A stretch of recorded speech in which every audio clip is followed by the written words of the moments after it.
In this lesson, we're viewing delayed dead ball balks. We're viewing it because this is an experimental rule being used in NFHS baseball in Georgia and Arizona this year. Now, this is important for all umpires, though, because a lot of travel ball tournaments and things of that nature, they play with NFHS rules, but a big modification that's very common is that they use delayed dead balls instead of immediate dead ball balks. So let's start with the basic principles.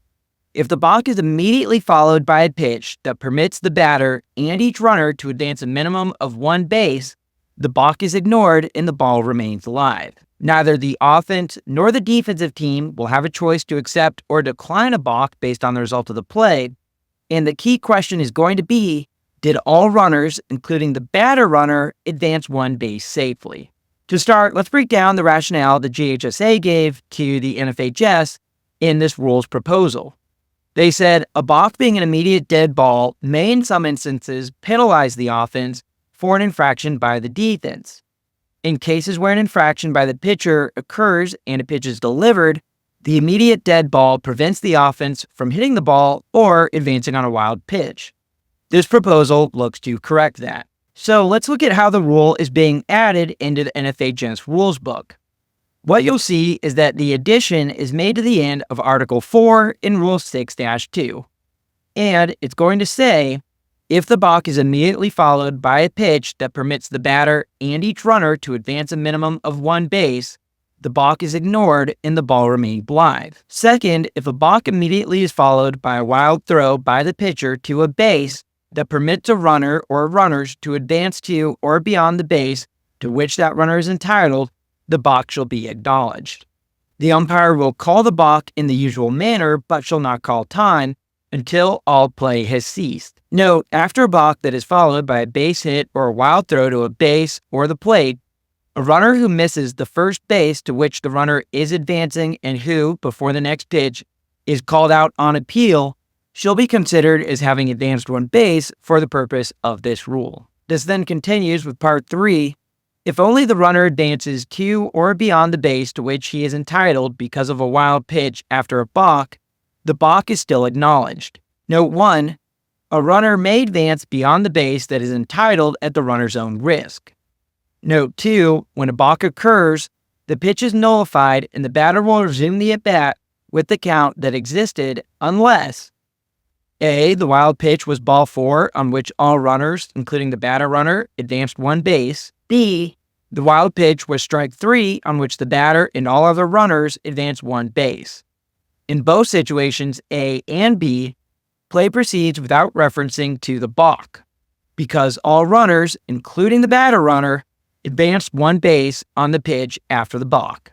Note 3. If the balk is followed by a wild pitch that allows a runner to attempt to go beyond the base that he would have been awarded because of the balk, the runner advances at his own risk. He is either safe or out as a result of the play. The balk is still acknowledged as it relates to the batter, and he will resume the at-bat with the count that existed when the balk occurred. Now, this first play we're going to look at is a no-stop balk, and this is the most common balk that you're going to see in your games that would qualify for this rule. If the pitcher does not come to a complete set, that would be a balk. Then, when the ball is hit in play, remember that we're looking to see if all runners, including the batter runner, advance one base safely.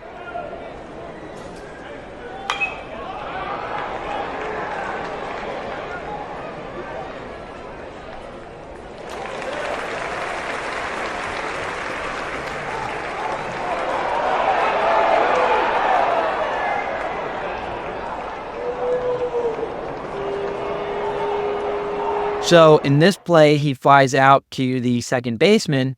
As soon as the ball is caught, we know that all runners, including the batter runner, cannot advance one base safely. Because of that, we're then going to have a dead ball and enforce the balk with the batter going back to bat.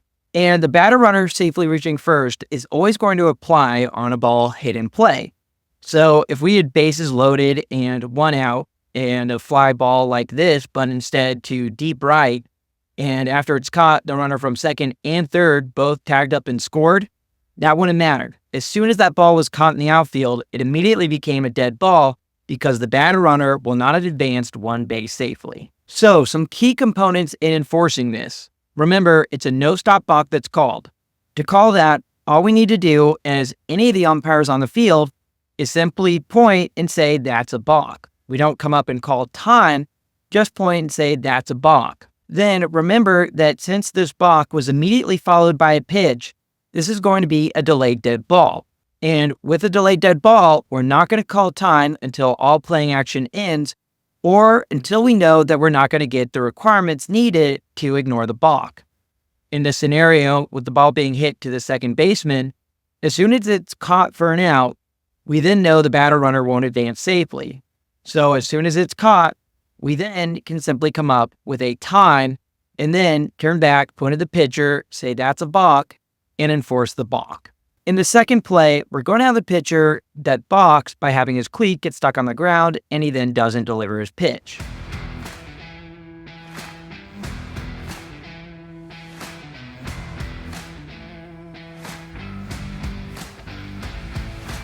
So let's break down the important questions around this balk. First, is it an immediate or delayed dead ball? The answer here is that it's immediately dead because we don't have a throw to the plate or to one of the bases. He actually really doesn't make any throw. By the time he throws the ball down at the ground in anger, he had already committed the balk. And at that point, since we didn't have a throw, the balk would immediately be enforced as a dead ball balk and the runners awarded the next base. And in this scenario with this balk, you're most likely going to say that's a balk in any situation. So you just come up, that's a balk, and then you're going to call time and enforce the balk. In our third play, we're going to have another great example of a no-stop balk. The important thing here is that all umpires can make this call, and it can be very helpful for the base umpires to catch this if our plate umpire doesn't. Be looking for a no-stop balk because that's the most common example.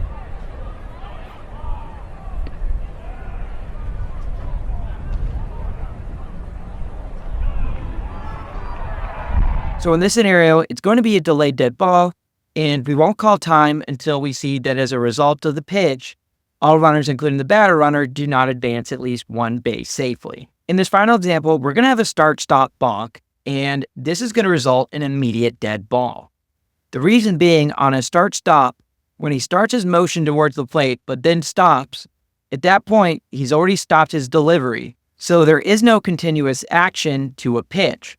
He starts and stops, and then he tries to disguise it by starting again and throwing, but that part doesn't matter. As soon as he commits the start-stop, we then have a break where we can enforce the balk, so call time, enforce the balk, and in this scenario, that would score the run. Finally, I want to talk about the umpire requirements for GHSA umpires in 2025. This year, we need to be able to present to the NFHS how the change in rules has impacted our games. So, for all balks that occur in your games, you'll need to report those back to the GHSA. To do so, GHSA Baseball Umpire Development will have a form available with all the information you need to fill out to get the report back. This isn't going to be a lot of information, but will include a couple of things like the date, the game, and the scenario where the balk happened. And then you're just going to let us know, was it a scenario where the delayed dead ball balk ended up being advantageous to the offense? So there you have it. That's our quick review of the delayed dead ball balks rule that is going to be used in GHSA this year and that you may run into in any of your games outside of NFHS baseball. So before moving on from this video, as always, leave a comment with your biggest takeaway. What gets written gets remembered.